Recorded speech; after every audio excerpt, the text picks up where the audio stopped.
de la compte.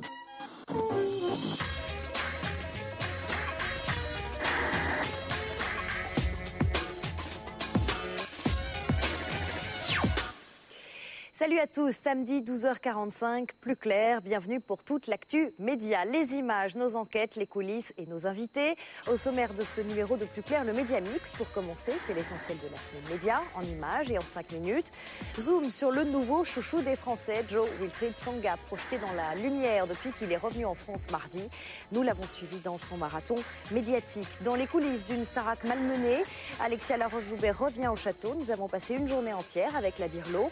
Laurence Ferrari est sur le plateau de Plus clair. Elle viendra nous parler d'une interview choc. Pour Dimanche Plus, elle a rencontré Tony Blair. Christophe Ondelat est également notre invité. Son fait entrer l'accusé spécial Outreau mercredi soir sur France 2 était très attendu. Plus de 4 millions de téléspectateurs ont suivi cet événement et il nous dira quels sont ses projets pour 2008. Vous retrouverez bien sûr vos autres rendez-vous, le zapping, l'ITV Télé. Cette semaine, Daniela Lombroso et Alexandre Devoise ont joué le jeu, la Webzone et l'Observatoire des séries quand les héros s'allongent sur le divan. Voilà, on commence tout de suite avec l'actu de la semaine, résumé et mixé par Plus clair, c'est le Média Mix, préparé par Christelle Rebière et Théodore Bourdeau. C'est parti. Jérôme Kerviel, le trader de la Société Générale, dans les locaux de la Brigade Financière. C'est la série photo de la semaine, parue en exclusivité dans Paris Match. Et c'est un amateur qui a grillé tous les paparazzis en filmant la scène de l'immeuble d'en face. Puis il l'a envoyé à une agence photo ouverte aux amateurs. Sur des documents comme ça, qui sont très importants, c'est quand même des documents qui sont cherchés dans le monde entier, on essaye de rencontrer la personne, de vérifier l'information. En l'occurrence, ça s'est très vite et très bien vérifié. Et puis en quelques heures, c'était en ligne. Paris Match achète l'exclu en France, le Times pour l'Angleterre, tandis que la vidéo tourne sur CNN, Al Jazeera ou la BBC. Pourtant, vu la qualité des images, il n'y a pas de quoi se relever la nuit. Il y a beaucoup de choses qui font le prix des documents. Il y a l'exclusivité, ça c'est très important. Et après, évidemment, il y a la qualité. En l'occurrence, là, la qualité ne rentre pas en jeu dans les négociations, puisqu'il n'y a pas d'autres documents. Donc l'important, c'est l'exclusivité. Résultat, un beaucoup de pub pour l'agence et beaucoup d'euros pour l'amateur. Le contributeur est celui qui a touché le pactole, c'est un beau gain en effet, puisqu'il va quand même s'approcher petit à petit des 50 000 euros a priori. Donc sur la semaine, ça fait une belle semaine. Pour l'agence aussi, elle touche 25% de commission pour la France et 50% pour l'étranger. Cette fois, Coé n'a pas trouvé la bonne méthode. D'un moment à l'autre, je vais mourir. Bah oui, la quotidienne disparaîtra de la grille de TF1 le 15 février. Avec 18,7% de téléspectateurs en moyenne, TF1, qui avait signé pour 50 émissions, n'en diffusera finalement que 30. Peut-être que nous ne reviendrons pas. La Une affirme pudiquement que l'émission n'était pas dans les standards de la chaîne. Il faut se faire une raison. La sacro-sainte ménagère préférée à la même heure, le râtelier de Lisa à la combi de Coé. Plus belle, la live sur France 2. Depuis lundi, 11,8% des téléspectateurs en moyenne ont suivi tous les jours à 18h15 les aventures de 5 sœurs, le nouveau feuilleton de France 2. Un démarrage moyen. Oui, mais dites-moi, vous n'avez quand même pas choisi la facilité? Le cabot germanique Rex aboyait plus fort à la même heure la semaine dernière encore. Mais un vrai carton. On va prendre 2 cartons de plus. Par rapport au démarrage de Plus belle la vie en août 2004. Les aventures du quartier du Mistral n'avaient attiré que 6% des téléspectateurs et il avait fallu 6 mois au feuilleton pour décoller. Moi, je trouve ça plutôt pas mal. 6 mois, c'est aussi le temps que se donne France 2 pour installer ses 5 sœurs sur notre canapé. Le premier scoop de Mediapart, le site internet de l'ancien directeur de la rédaction du Monde, Edoui Plenel, a sorti une info Big Bang. Selon eux, l'Élysée souhaiterait confier les éditions locales de France 3 à la presse régionale. Double démenti du côté de l'Élysée et de France 3 par l'intermédiaire de sa directrice générale Geneviève Giard dans un sujet du 19-20. On nous garantit le périmètre du service public, on nous garantit bien évidemment que France 3 restera une chaîne une et indivisible. Malgré tout, Mediapart persiste et signe. Il s'agirait d'autonomiser encore plus l'information en région et effectivement d'une certaine manière démanteler France 3 comme chaîne nationale. Puis il n'y a pas un seul gouvernement qui ne s'est pas penché sur la question, qui n'a pas discuté avec le syndicat de la presse quotidienne régionale. Un faux ou un tox? En tout cas, le personnel du groupe France Télévisions s'inquiète pour son avenir. Un appel à la grève a été lancé pour le 13 février. En attendant la nouvelle star, le 21 février, voici les nouvelles stars. L'émission d'M6 reviendra en 6e saison avec un jury tout neuf, ou presque. André Manoukian dit Dédé les doigts de fée. Sinclair dit la bête de scène. Lio dit l'icône pop. Philippe Manœuvre dit l'enfant du rock. Un jury qu'M6 a présenté à la presse cette semaine. Journalistes en file d'attente, communication très verrouillée. Côté diva, la succession est assurée. Lio s'est éclipsé avant les interviews, mais nous avons pu rencontrer les autres jurés. Quand ils m'ont appelé, je me suis dit, mais ils sont malades mentaux ou quoi, ils veulent foutre leur émission en l'air ou quoi? Le rôle là-dedans, c'est d'être assez direct et franc, parce que c'est vrai que chanter, c'est plus mon métier que Philippe Manœuvre, par exemple. Côté candidat, sur les 27 000 qui se sont présentés au casting, la relève de Julien Doré semble assurée. Les gens chantent du rock, ils chantent Oasis, les Who, les Rolling Stones, ils me chantent Bob Dylan, ils me chantent Queen, ils me chantent Led Zeppelin. Je peux pas dire que ça me tord le bras d'écouter quelqu'un qui essaye de faire Stairway to Heaven. Il y a encore des mecs qui te foutent les poils. Là, on a un Elvis Costello postmoderne, on a un Pierce Brosnan qui nous chante du Jeff Buckley. Ils sont pas encore aigris, ils sont encore tout neufs.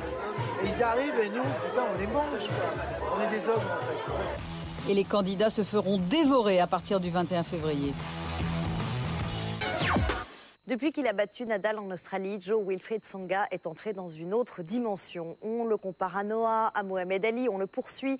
Bête de cour à Melbourne, idole médiatique à Paris. Comment a-t-il vécu le tourbillon du retour? Laetitia Crepa l'a suivi depuis sa descente d'avion mardi. Tsonga, superstar. Il retrouve son pays avec un statut de quasi-héros national. On a cohue des journalistes et des photographes ce matin. Ils étaient une cinquantaine mardi à attendre le nouveau prodige du tennis français. Un retour digne des plus grandes stars du sport. Merci Joe. Merci. Joe, juste un mot. Vous attendiez à autant de monde ici, à l'aéroport? J'ai fait plusieurs arrivées des champions olympiques, Pascal Gentil, Raymond Domenech avec l'équipe de France. Et là, vraiment, c'est la première fois où je vois autant de couilles. Il n'y avait pas d'organisation, donc évidemment, ça s'est bousculé. Il faut dire aussi que la police a fait un peu de zèle. À droite. Attention, il s'est fait super mal. L'empressement est tel que le président de la fédération de tennis improvise un point presse. Attendez, il va se tourner vers les radios, les télés. Voilà, allez, on fait les radios, les télés là et après c'est bon. Allez, allez-y. Dans cette confusion, seul le père du joueur n'est pas surpris. Là-bas, c'était encore pire que ça. Ah bon? Oui, les Australiens l'adorent. Et le phénomène a gagné la France en quelques jours. Alors, l'entourage du sportif a décidé de consacrer une journée entière aux médias. On cherche à l'avoir en duplex pour le 13h. Pas facile parce qu'en même temps, il y a tellement de demandes, il va faire la tournée des télés. Rendez-vous d'abord à Roland-Garros, dans une salle bondée. La satisfaction de voir autant de monde. Mais le joueur garde la tête froide sous l'œil des aînés. Tout ce qui arrive là, tout cet engouement dans les semaines et les mois qui vont venir, ça va faire partie maintenant de son quotidien, je dirais. En plus, c'est quelqu'un qui a une gueule, comme on dit, qui a un nom qui sonne bien, qui est spectaculaire, qui a du charisme. Donc forcément, il va y avoir de l'attente. Et c'est vrai que les médias se sont empressés de le comparer à des icônes comme Yannick Noah ou Mohamed Ali. Pour le journaliste de France 2, la bonne nouvelle, c'est que Tsonga a accepté le JT de 13h. C'est bien pour 13h parce qu'on l'a suivi, ça fait une dizaine de jours qu'on le suit sur France 2 et c'est bien d'avoir la fin de l'histoire. Jo-Wilfried Tsonga que nous retrouvons en duplex de Roland-Garros. Je ne m'attendais pas forcément à tout cet engouement et c'était vraiment particulier. Et pour son premier direct télé, le lion de Melbourne était plutôt intimidé. C'est fait, tu t'es baladé. J'avais le truc là dans les yeux. J'étais comme ça. C'est bon, le métier rentre. Pour Jo-Wilfried Tsonga, la notoriété est arrivée d'un coup. 2 victoires ont suffi à déclencher l'emballement des médias. On l'a fait mardi dernier, on l'a fait jeudi dernier, on l'a fait dimanche dernier à 20h. C'est rare les sportifs qui passent 3 fois à 20h. La même semaine. Les effets de la célébrité éclairent, Tsonga va y goûter toute l'après-midi. Les interviews enregistrées pour les radios et les télés s'enchaînent, ponctuées de photos souvenirs. C'est tout nouveau, mais je l'ai peut-être mérité finalement par mes résultats. Mais ce marathon média n'a pas été facile à organiser. Il a fallu faire des choix. Son agent, un peu fatigué par l'excitation des derniers jours, s'explique. J'ai pas envie non plus de partir sur 3 jours de rodéo médiatique qui peuvent ensuite quelque part lui rentrer dans la tête et puisse le desservir. Je pense qu'on n'est pas parti dans des football. Et je demande vraiment à la presse de laisser tranquille là-dessus parce qu'il n'est pas habitué à ça. Et je veux pas qu'on le brûle. Le phénomène est là, il vient de rentrer dans les studios de Joe Wilfried Tsonga. 18h30, passage à RMC dans l'émission de l'ancien rugbyman Vincent Moscato. Il y a eu un changement de vie, t'es parti il y a 15 jours, t'étais connu un peu dans ta cage d'escalier, maintenant tu reviens, t'es le héros national. Des fois tu vois des gamins qui sont dans le sport et là c'est des enfants gâtés, quoi. Lui tu le vois, il est décontracté, il roule pas à la paillette et ça fait plaisir. À peine le temps d'une petite coupe d'eau et Joe Wilfried Tsonga part pour la dernière émission de la journée. Là, il me reste le grand journal de Canal+.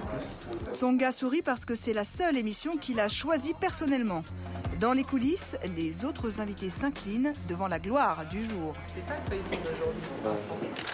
Comment ça se passe Ça va commencer quand ils auront fini. Je finis par une émission sympa, donc je suis content. Et pour la première fois de la journée, Joe Wilfried Tsonga aura du mal à contenir son trac. Le sportif, c'est maintenant qu'il doit faire face à un nouveau défi, la célébrité.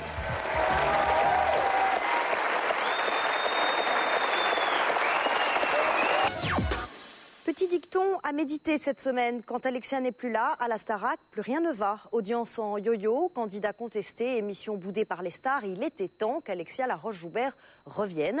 Après son congé maternité, la Dirlo va tenter de reprendre les choses en main. Nous avons filmé son retour au château, caméra embarquée avec Karima Hamzaoui. Depuis lundi, Nikos l'a annoncé à la France entière. Bonjour. La directrice Alexia Laroche-Joubert fait son retour pour annoncer en direct le programme de la semaine. Il y a 2 mois, elle quittait le programme en raison d'une grossesse. En son absence, l'audience a un peu baissé. Aujourd'hui, il faut donc tout remuscler.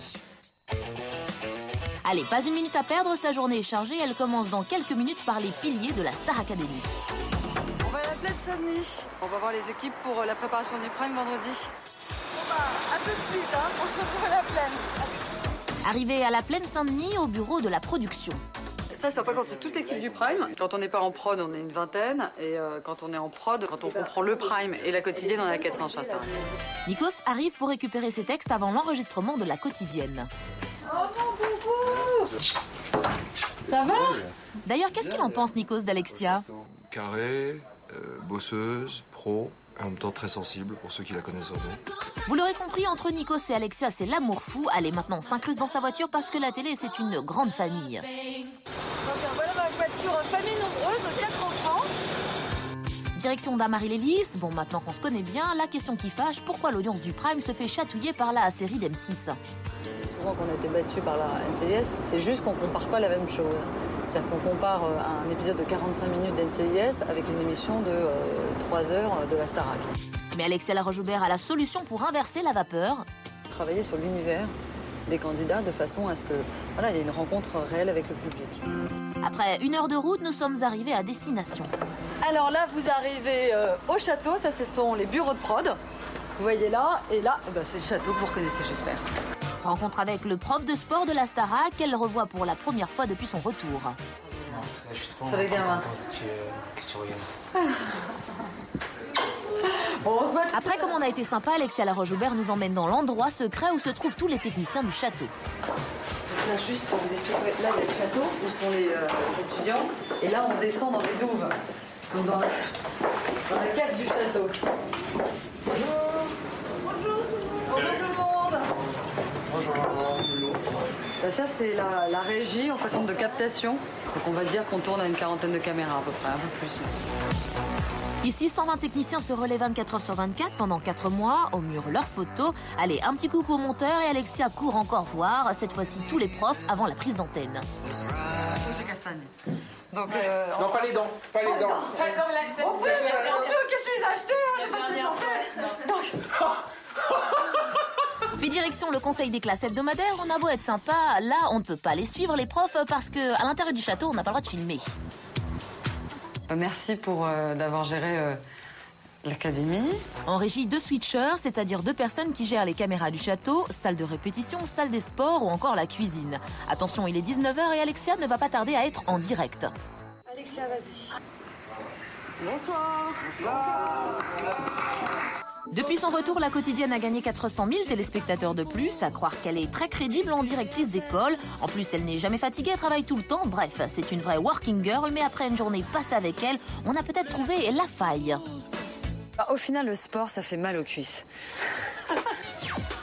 Normalement, c'est une personnalité de gauche et une personnalité de droite. Question d'équilibre. Cette fois, c'est ni l'un ni l'autre. L'invité de Laurence Ferrari demain est anglais. L'ancien Premier ministre Tony Blair a accordé une interview exclusive à Dimanche Plus. Un dirigeant étranger, c'est une première pour celle qui tient la barre de l'émission politique de Canal Plus depuis 1 an et demi maintenant. Comment s'est-elle préparée à cette rencontre exceptionnelle? Comment vit-elle cette deuxième saison de Dimanche Plus? Nous allons lui demander. Laurence Ferrari, merci. Bonjour Charlotte. Bonjour, merci beaucoup d'être venue sur le plateau de Plus Clair. Vous avez donc interviewé Tony Blair jeudi. C'était à la Sorbonne. Il était venu à Paris pour un colloque. Alors c'est un colloque sur la voie progressiste. Rendez-vous organisé par Éric Besson, secrétaire d'État à la prospective.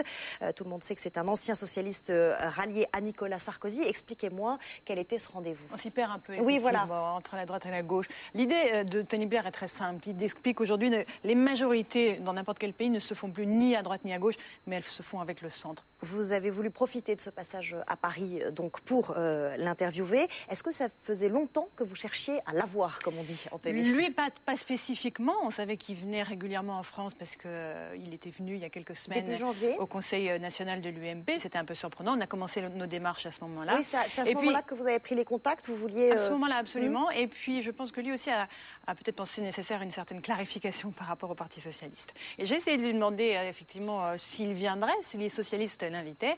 Et d'après ce que j'ai compris, on n'a pas encore invité. Quand est-ce qu'il vous a dit oui, finalement? Très tard. Très tard. Mercredi, oui. Vous étiez donc à la Sorbonne, vous vous êtes mis dans une pièce à part, il y avait beaucoup de sécurité. Énormément de sécurité, puisque bien sûr, c'est un ancien Premier ministre menacé, très menacé.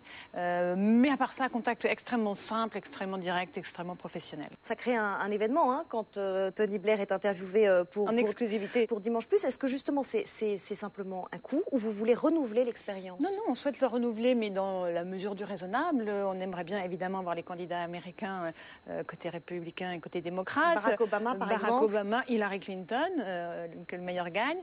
Pareil, j'aimerais beaucoup interviewer Vladimir Poutine. Vous avez entamé les démarches déjà, concrètement? Oui, absolument. Oui, les démarches sont entamées depuis longtemps.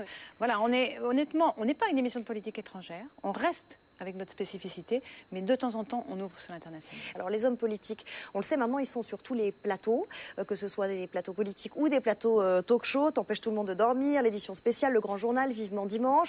C'est la bagarre pour avoir les hommes politiques sur les plateaux. Je crois que chaque émission a sa spécificité.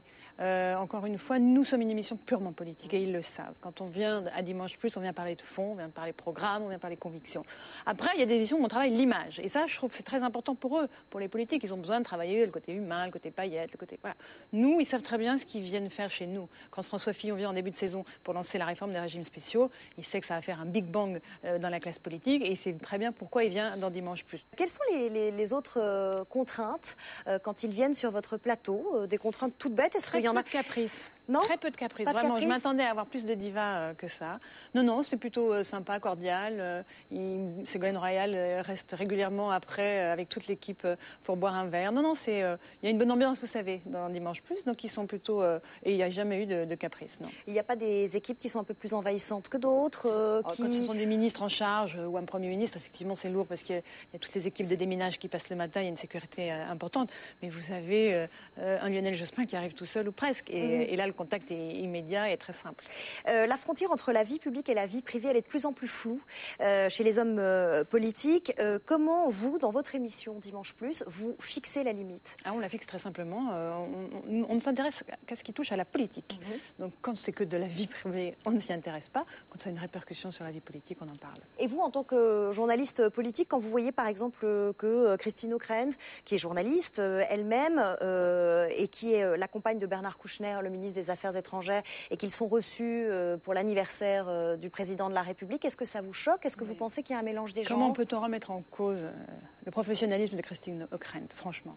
Je crois qu'il faut arrêter. Je crois qu'il y a un moment où il faut faire une césure entre la vie publique et la vie privée. Et pas une seconde, je ne remets en cause ni le professionnalisme de Christine Ockrent, ni de Béatrice Schoenberg à l'époque. Honnêtement, ce sont de grandes journalistes. Sans mettre en cause les journalistes et leur travail, est-ce qu'il n'y a pas un problème de perception par le public, tout simplement, par rapport à... Je crois que ça nous amuse, nous, beaucoup les journalistes. Je crois que le public est plus préoccupé par son problème de pouvoir d'achat que par nos problèmes déontologiques. Parlons du style de l'interview politique. L'Express a publié récemment une petite indiscrétion après l'interview du président de la République par PPDA et Arlette Chabot. Et Nicolas Sarkozy aurait dit aux responsables de TF1 et de France 2, mais qu'est-ce qu'ils ont? Ils sont complètement endormis. Je m'attendais à des questions plus pugnaces. Moi, j'ai besoin de répondants. Est-ce que vous seriez candidate à l'interview du président de la République? La dernière interview de Nicolas Sarkozy dans Dimanche Plus a été conclue par vous reviendrez si vous êtes président. Mais oui, Madame Ferrari, je reviendrai. Donc Canal Plus invite officiellement Nicolas Sarkozy à venir sur son antenne. Et vous, est-ce que vous aimeriez aller à l'Élysée pour faire ces interviews? À l'Élysée, je ne suis pas sûre. Encore une fois, il y a un côté assez vieillot, effectivement, dans ces émissions comme ça enregistrées dans les palais dorés de la République. Le plateau de Dimanche Plus est très bien. Et si vous y alliez, vous pourriez justement moderniser un peu ce style d'interview, puisque vous le faites pour Tony Blair. Voilà, on le fait pour Tony Blair. Exactement. Il n'y a aucune raison qu'on ne le fasse pas pour le président de la République. Merci beaucoup, Laurence Ferrari, d'avoir répondu à nos questions sur le plateau de Plus Clair. À suivre après la pub, le zapping, l'ITV Télé. Cette semaine, Daniela Lombroso et Alexandre Devoise, l'Observatoire des séries, la télé des voisins. Vous retrouverez aussi la Webzone et bien sûr notre invité Christophe Ondelat. C'est juste après la pub. Quand deux personnalités de la télé font les questions et les réponses, ça donne l'ITV Télé. Cette semaine, Daniela Lombroso et Alexandre Devoise se renvoient la balle. On regarde. Quel animateur ou animatrice du PAF tu embrasserais sur la bouche? Alain Chabat. Si Nicolas Sarkozy présentait une émission de télé, ce serait laquelle? Alors, dans deux styles totalement différents et absolument personnels, ce serait Incroyable Talent ou Les Amours. Alors à choisir, tu préfères animer la météo, le kéno ou Turbo? Les enfants de la télo. Chante-moi ton générique de télé préféré. Alors 3, 4.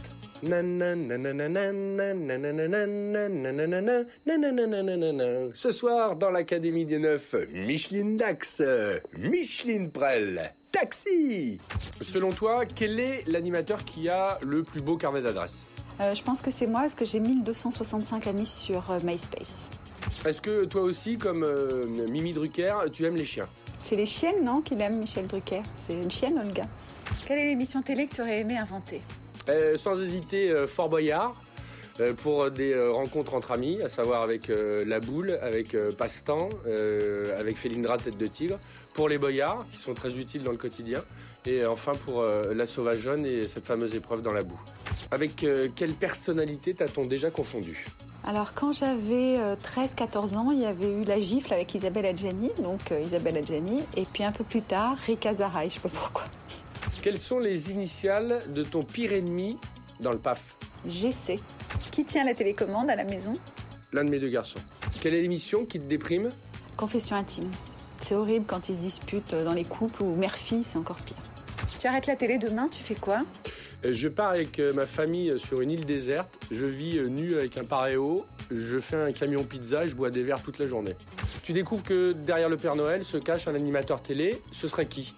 Patrick de Carolis, on peut toujours rêver. Voilà, interview croisée réalisée par Alexandre Pérez. Vous retrouvez Alexandre Devoise tous les samedis à 20h45 sur W9, La Fureur. Et bientôt dans Nouvelle Star, ça continue toujours sur W9. Depuis lundi dernier, la chaîne américaine HBO diffuse une série très particulière, In Treatment, plongée dans le cabinet de consultation d'un psy. Chaque soir, un épisode de 26 minutes et chaque soir, un nouveau patient. Ce huis clos quotidien est un ovni à la télévision, le divan en feuilleton télé, un genre chic et casse-gueule. Décryptage, Vincent Calvet.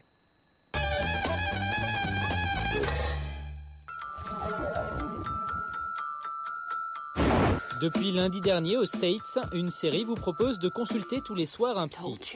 Told me what? You'd be sorry you ever encouraged me to cry here. I'm not sorry at all. In Treatment, c'est une série qui se déroule en huis clos dans le cabinet d'un psy interprété par le comédien Gabriel Byrne. Un thème plutôt casse-gueule en fiction, et ce n'est pas un spécialiste qui va nous contredire. Dans 99,9% des cas où je vois une séance d'analyse, j'ai envie de bondir sur l'écran et de leur dire à quel point ça ne ressemble pas à ce que nous faisons, nous, dans notre cabinet. La série psychanalytique, il fallait oser, la chaîne américaine HBO l'a fait. Il faut dire que cette chaîne à péage américaine, connue pour l'audace des fictions qu'elle produit, a toujours mis du psy dans ses séries. En 99, HBO a réinventé le mythe du gangster mafieux en faisant de Tony Soprano un chef de clan qui consulte. L'année dernière, une autre série HBO, Tell Me You Love Me, voyait une thérapeute conseiller plusieurs couples en crise. L'important, l'intrigue, en fait, c'est souvent ce qui se passe derrière les séances et pas dans les séances elles-mêmes. Souvent, on me dit, j'aimerais être une petite souris pour voir ce qui se passe dans le cabinet d'un psychanalyste. Si vous étiez une petite souris et que vous veniez dans le cabinet d'un psychanalyste, très souvent, justement parce que vous n'êtes pas psychanalyste, vous vous endormiriez. Cette fois, HBO est allé encore plus loin puisque cette nouvelle série se déroule uniquement dans le cabinet d'un psy. I feel sick. I don't want to throw up. It doesn't matter. It's no big deal. What do you mean? It's vomit. I'm not going to vomit all over your rug. It's a cheap rug, Laura. In Treatment, c'est en fait l'adaptation américaine d'une série télé israélienne, Beautiful. Et le principe, chaque soir un nouvel épisode est diffusé, avec un patient différent par jour, et le vendredi c'est le psy qui consulte. Une série audacieuse qui permet à la chaîne HBO de prouver qu'elle ne s'interdit rien. À défaut de voir un jour l'équivalent en France, on pourra se consoler en voyant prochainement, dans la série Avocats et Associés, le psy le plus connu de la télé tenir un rôle de conseiller conjugal. Alors avant de commencer, une petite précision. Je ne suis pas là pour distribuer les bons points. Ça ne m'intéresse pas du tout de savoir qui a tort, qui a raison. Cellule Identité, c'est la nouvelle série policière que vous propose M6 à partir de mercredi prochain, soit les enquêtes d'une section de la police chargée de mettre un nom sur les cadavres non identifiés. Qu'est-ce que je mets comme petit nom? C'est la Saint-Frédéric aujourd'hui. Les gens de cette cellule, ils ont un double problème. C'est-à-dire qu'ils doivent identifier la victime et ensuite de ça, résoudre le crime qui est à l'origine de son décès. Donc ça fait 2 enquêtes dans l'une, en fait. L'équipe d'experts de Cellule Identité, les voici. Il y a la chef, le dur, l'intello, le jeune romantique et la scientifique. On se racontera nos vies après. Qu'est-ce qu'on a sur Frédéric pour l'instant?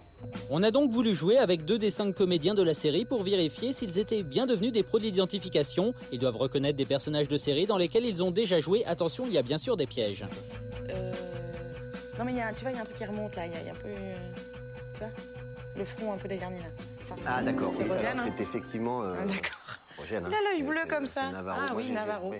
Oui. Ah oui, bien sûr, bien sûr. Steve Urkel.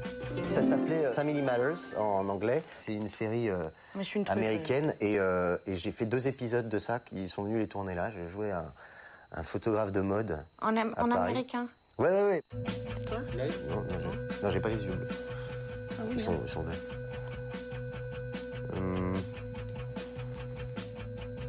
Hubert. Et non, c'était un piège, ce n'est pas Hubert Benhamdin, comédien avec eux dans Cellule Identité, mais bien son sosie officiel, le comédien américain Elijah Wood, Frodon dans Le Seigneur des Anneaux. C'est Frodon. C'est Frodon. Bien sûr. Ah ouais, bon bah c'est un peu Hubert, oui, c'est bien notre sûr, Hubert. c'est Frodon. C'est notre Hubert. C'est Hubert. Bon, pour voir s'ils sont vraiment doués pour mettre un nom sur un indice, rendez-vous donc mercredi prochain sur M6 à 20h50. Très sûrement devant la télé, oui. Ouais, je crois que je vais regarder quand même. Ouais, si ça arrive une fois dans une vie, c'est quand même rigolo de le vivre. Non mais ça arrivera encore. Hein. Non, ça rien. Il va falloir vous y faire. Mercredi soir, l'émission Fétiche de Christophe Ondelat faisait son retour à 20h50. Soirée spéciale consacrée à Outreau, l'une des affaires qui l'a le plus marqué, dit-il. Avec Fait entrer l'accusé, il est l'homme des faits divers sur France 2 et ça marche fort. Mais est-ce que ça lui suffit? La variété lui change les idées, la comédie le démange. Il rêve d'être un Drucker ou un Chancel. Alors quelle direction va-t-il prendre? On va lui demander. Christophe Ondelat est avec nous sur le plateau de Plus Clair. Bonjour Christophe Ondelat. Charlotte. Et merci d'être venu Merci à vous. sur le plateau. Soirée spéciale Outreau, c'était mercredi dernier. Un peu plus de 4 millions de personnes, 4 millions 3. C'était en prime time à 20h50. C'était un vrai choix de la chaîne, un vrai choix de votre part. Il y avait également un plateau.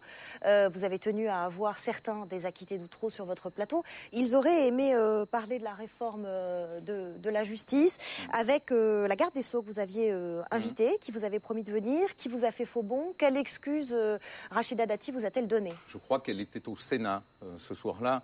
La vérité, c'est qu'elle n'a jamais vraiment voulu venir, je le crois fermement. Je pense qu'elle ne voulait pas, elle ne pouvait pas affronter cela. Il n'y a en ce moment, hormis les textes de loi qui sont des textes de loi de répression pénale, il n'y a en ce moment aucun projet de loi qui prévoit une modification de la procédure pénale, qui modifie le rôle des avocats.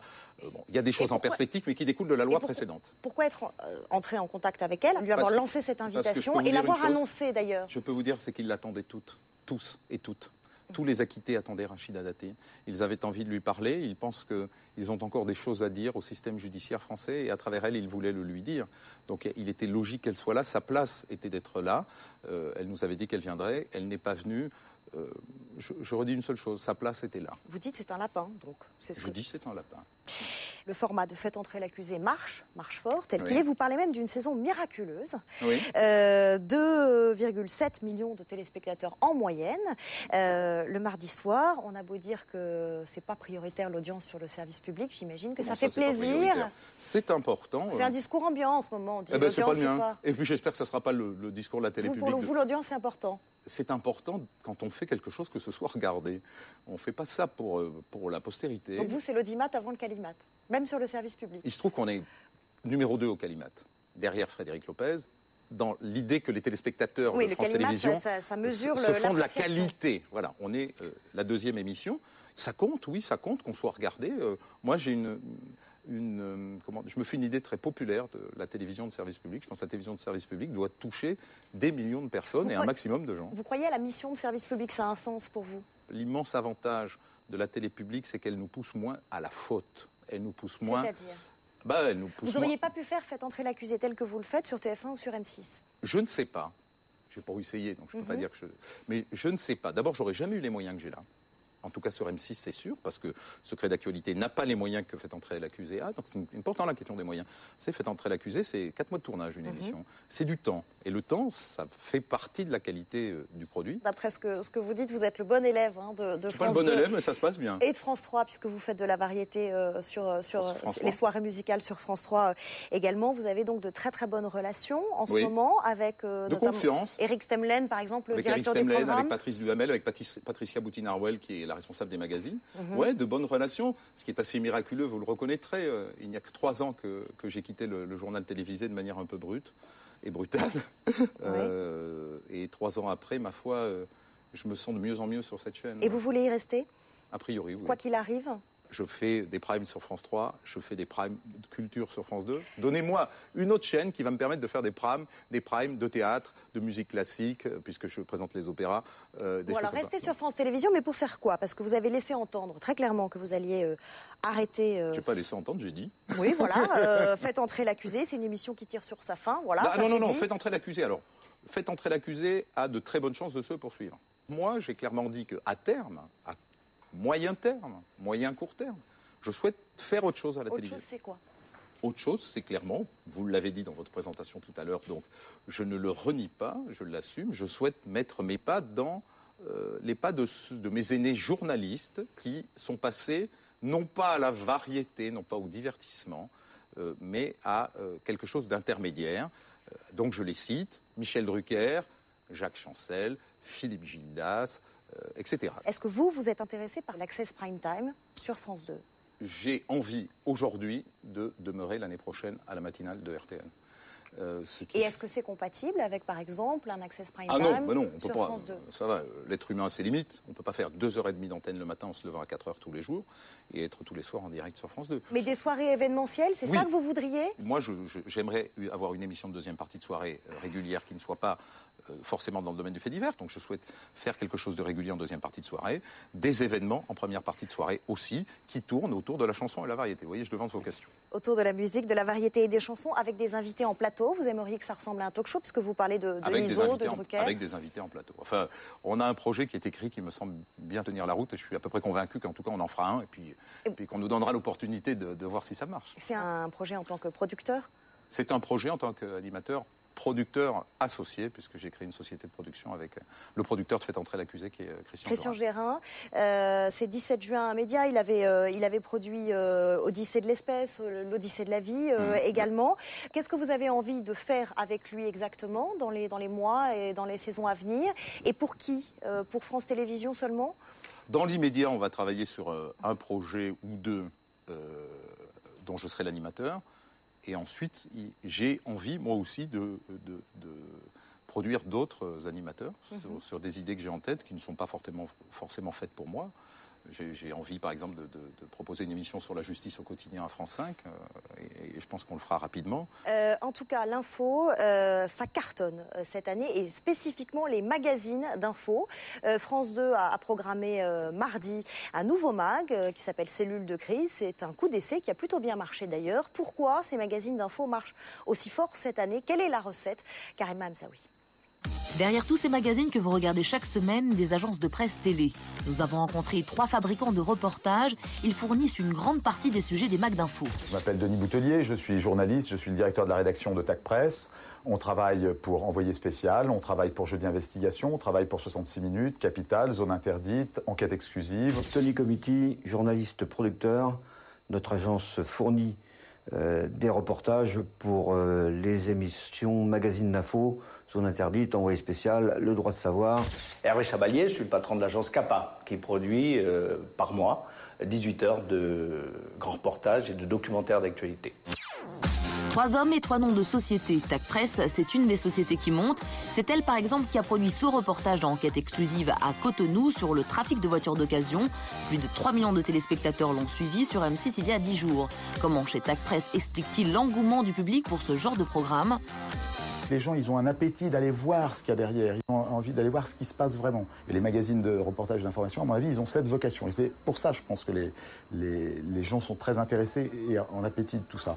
Concernant ou proximité, des mots qu'on emploie de plus en plus dans les agences de presse et dans les chaînes de télévision. Toutes veulent et produisent leur propre magazine d'info, mais qui entre les deux choisissent les sujets qu'il faut aborder. 98% de ce qui est produit, ce sont des idées qui partent de chez nous. Parce qu'on est des détecteurs, qu'on va voir ce qui se passe, qu'on sent ce dont il faut parler, ce qui est intéressant, et puis on propose à nos interlocuteurs dans les chaînes, qui eux-mêmes sont très intéressés par l'info.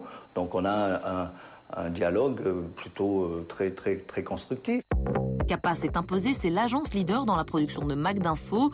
Derrière elle, Tony Comiti Productions qui proposait cette semaine Cellule de crise sur France 2. Cathy a un travail. Pourtant, elle vit avec ses 2 enfants dans une chambre d'hôtel. Alors on sait qu'il y a des thèmes qui cartonnent.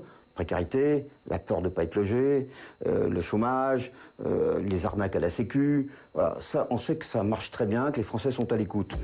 Cette émission abordait des grands thèmes de société avec un genre qui semble s'installer dans le magazine d'info, la mise en scène des journalistes au milieu de leur rédaction. De montrer nos doutes, de montrer un petit peu comment ça fonctionne. Je pense que ça... C'est une réponse, voilà, on n'est pas non plus des oraux, quoi. Il y a des émissions où c'est extrêmement bien fait. Par exemple, Faites entrer l'accusé avec Ondelat, c'est extrêmement bien fait. Il y en a d'autres où c'est vraiment pitoyable.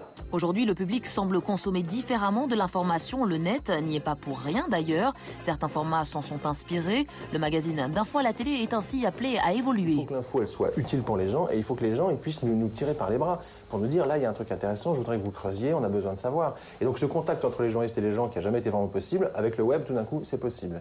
Toutes ces sociétés de presse ont un bel avenir devant elles. Chacune travaille sur de nouveaux projets. Tony Comiti et TAC Presse sur des reportages pour Newsmag, qui sera diffusé sur M6 le 11 février prochain. Chez CAPA, on planche sur un magazine de société d'investigation qui sera diffusé dès la rentrée prochaine sur France 2. Vous avez dit quand je serai au placard, je ferai des reportages pour Envoyé spécial. C'est une émission pour retraités? Non, c'est pas ça que je veux dire. Ça a été mal interprété cette affaire-là. Ça veut dire que je n'aurais pas trouvé dégradant, étant débarqué du journal télévisé à France 2 pour les raisons que vous connaissez, je n'aurais pas été trouvé dégradant que pour honorer le contrat que j'avais signé avec cette maison, on me nomme grand reporter à Envoyé spécial. En tout cas, on peut s'attendre à tout avec vous. Vous êtes réputé pour être imprévisible, c'est le moins qu'on puisse dire. On se calme, j'ai été imprévisible une fois dans ma vie. Une fois. Et pour des raisons dont il ne faut pas oublier qu'elles étaient quand même pas si mauvaises que ça. Sans revenir à ce... Et à part ça, je suis un garçon d'une immense stabilité. J'ai passé 20 ans à Radio France. Ça fait 8 ans que je suis à RTL. Même patron, même chaîne. Bon, jamais viré. Je leur fais des audiences de plus de 10% à chaque sondage. Donc je ne suis pas un type imprévisible, je ne crois pas. Merci beaucoup, Christophe Ondelat, d'avoir répondu à nos questions, d'être venu sur le plateau de Plus Clair. On va passer à tout à fait autre chose. C'est notre télé des voisins, direction Las Vegas cette semaine. C'est là que se tient chaque année le NATPI, le Salon international de la télévision. Pratiquement toutes les émissions que vous regarderez demain ont été achetées ou vendues là-bas. À quoi ressemble le plus gros marché mondial des programmes audiovisuels? Quelles sont les grandes tendances cette année alors qu'une partie de cette industrie est en grève? Reportage de Fenwick Gallagher avec Julien Dugast.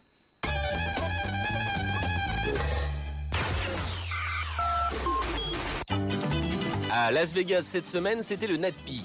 Le NATPI, c'est depuis des années le plus gros marché international audiovisuel. C'est ici que des chaînes du monde entier viennent se fournir en nouveaux programmes. Le NATPI, c'est là où tout se passe. C'est le marché où les acheteurs et les vendeurs se retrouvent et font des affaires. Ça représente environ 350 stands. Le salon est complet. Toutes les suites de l'hôtel sont complètes depuis des mois et il y a entre 8 et 10 000 professionnels présents. Un clown russe qui vend son show. Des cuistots qui ne reculent devant rien pour attirer le chaland. Un ventriloque en plein deal. Pas de doute, nous sommes bien au cœur du commerce audiovisuel américain. Nous sommes là pour vendre nos shows en diffusion et nos prochains programmes, ceux qui ne sont encore que des projets et qui seront à l'antenne à la rentrée. C'est là qu'on peut les vendre, c'est au NATPI et nulle part ailleurs. Un endroit comme le NATPI, c'est essentiel pour les producteurs parce que ça nous permet d'être distribués dans le monde entier. On est là depuis seulement 4 heures et on a déjà gagné des centaines de millions de foyers grâce aux accords passés. Des acheteurs venus du monde entier, des télévisions locales qui se fournissent en programme, du coup, on se prend à rêver aux valises de dollars qui circulent dans ces allées. Et pourtant, pas l'ombre d'un billet vert. On vend les programmes, mais on n'encaisse pas l'argent ici. Personne ne nous signe de chèque. Ça ne se passe pas comme ça ici. Le carton de demain, voilà ce que tout le monde cherche et les Français ne dérogent pas à la règle. On est tous d'accord que c'est un marché international qui est de plus en plus petit, que les mêmes formats se baladent partout, on est évidemment d'accord là-dessus. Et qu'il y a certains formats qui vont, et on cherche tous le format qui va marcher internationalement. Et pour trouver la perle rare, il faut garder la tête froide. Pas toujours facile lorsque l'on tombe sur des vendeurs plus que rodés. Il y a une dizaine de programmes qui se déroulent dans des tribunaux à l'antenne, mais on a la seule émission où les jurés sont des stars. You get the only court show on television where celebrity jurors decide the outcome of your case. C'est ça qui rend notre émission unique. World Health News Today, c'est un nouveau show sur la santé. Pour le décrire, je dirais que c'est un peu un JT de CNN, mais sur la santé.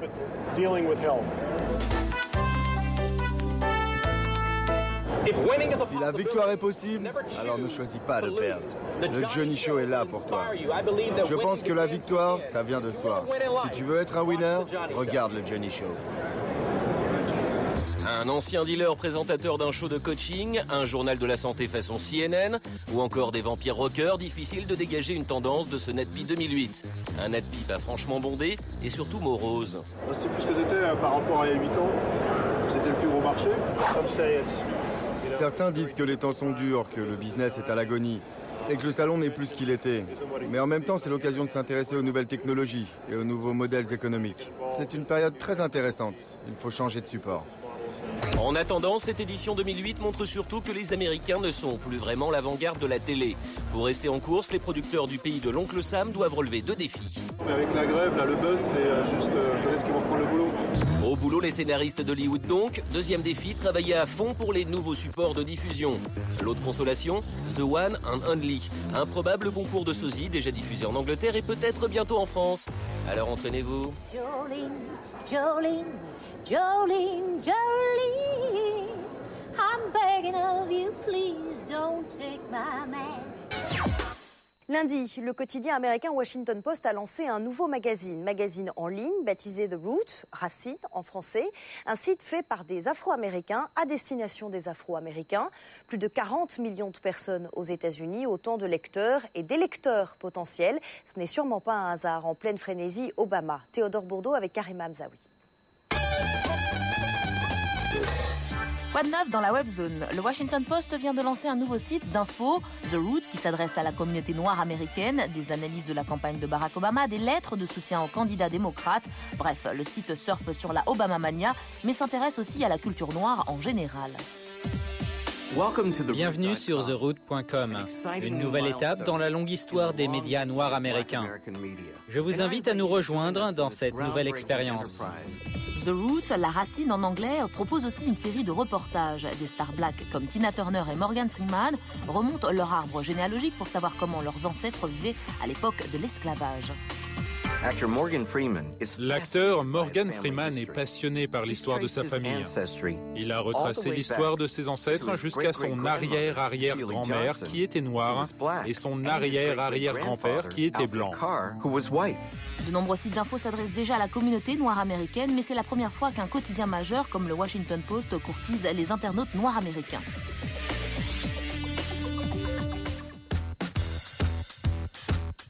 À part ça, dans la webzone, la semaine dernière, Richard Branson présentait son nouveau joujou, une navette toute neuve grâce à laquelle Virgin devrait proposer des vols commerciaux dans l'espace d'ici 2009. I think it could lead to orbital travel, it could lead to the most incredible kinds of hotels in space, it could lead to small little spaceships going around the moon. Encore un gros coup de marketing pour Richard Branson. Il a concocté plusieurs clips qui racontent l'évolution du projet et qui circulent sur le web. De la construction de la navette aux premières simulations de vol, l'aventure spatiale de Branson prend forme. Un site français propose même déjà des pré-réservations. Prix du billet, $200 000. See you out there.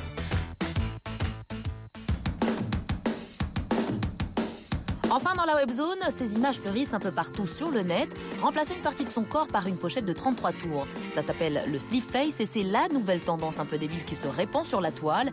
La légende dit que le procédé aurait été inventé par 2 DJ un soir de beuverie. Un très gros succès en tout cas. Sur Facebook, un groupe réunit plus de 4000 fans. Des vidéos parodiques circulent sur des blogs et un livre devrait même sortir prochainement. En attendant, les internautes ont déjà trouvé un nouveau jeu, le Bill Face, où des billets de banque remplacent les pochettes de disques sur des visages de gens connus.